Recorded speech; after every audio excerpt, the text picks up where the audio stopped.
లతా స్పెషల్లో ఈరోజు మన video sweet upma. Sweet ఉప్మాని మనతో పాటు పిల్లలు కూడా ఇంట్రెస్ట్గా తినాలంటే 2 రకాలుగా సర్వ్ చేసే పద్ధతిని చూపించబోతున్నాను.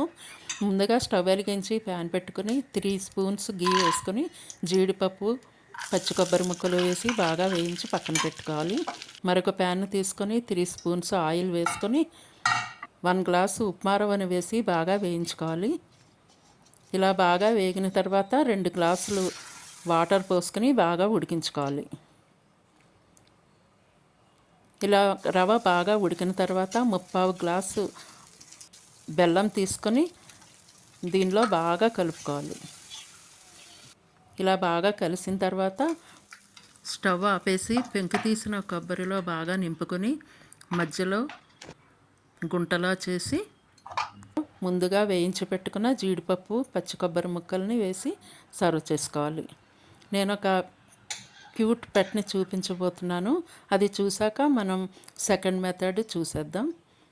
చిన్నపిల్లలకి ఇంట్రెస్ట్గా తినడానికి ఇంకొక పద్ధతి చూపించబోతున్నాను. ముందు చేసిన స్వీట్ ఉప్మాని మన దగ్గర ఉన్న మౌల్డ్స్లో ఇట్లా రకరకాల షేప్స్ తీసుకొని చిన్నపిల్లలకి ఇస్తే చాలా ఇంట్రెస్ట్గా తింటారు. మన దగ్గర మౌల్డ్స్ ఏమీ లేకపోతే ఓవల్ షేప్ కానీ, రౌండ్ షేప్ కానీ, లీఫ్ షేప్ కానీ మనకు నచ్చిన షేప్లో వాళ్ళకి ఇంట్రెస్ట్గా తినేలా మనం ఆలోచించి వాళ్ళకి సర్వ్ చేసుకోవచ్చు. ఈ స్వీట్ ఉప్మా చాలా ఓల్డ్ రెసిపీ అండి. మా అమ్మమ్మ చిన్నప్పుడు మాకు బ్రేక్ఫాస్ట్గా చేసి పెట్టేవాళ్ళు. ఇప్పటి వరకు కూడా మేము తినాలనిపించినప్పుడల్లా చేసుకుంటూ ఉంటాము. మీకు నచ్చితే ట్రై చేసి మీ ఫ్యామిలీ మెంబర్స్కి చేసి పెట్టండి. Thank you.